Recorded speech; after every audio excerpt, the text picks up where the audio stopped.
Yeah, lots of hot little hands here outside Apple's Fifth Avenue Cube, the iconic store, which attracts more people than the Statue of Liberty each and every year. So far, look at these lineups. Here's your economic and consumer sentiment indicator. Despite the high inflation, despite slowing growth, we've seen really a steady lineup of obsessive Apple fans that have been out here trying to be the first to get their hands on the new iPhone 14s, also the new wearables, watches, and AirPods as well.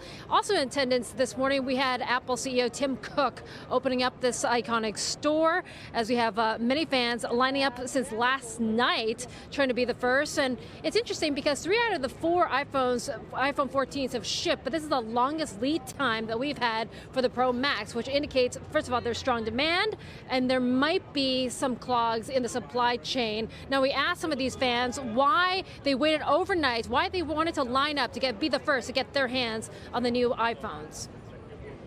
If you don't buy anything now and the inflation just keeps on going, you'll never get it. I'm an Apple fanboy. I love it. I own one of every single iPhone since its inception. I think it's just really value for money, right? You really pay for what you get. Well, you're paying a lot, and we know that according to Morgan Stanley, JP Morgan, Barclays, orders have actually been stronger than expected. 80 to 90% of these orders have been at the Pro Max lines and the top of the end, those higher end Pros. But, you know, prices haven't gone up from last year, and you still get some of those telco subsidies of $800 per phone. Neil?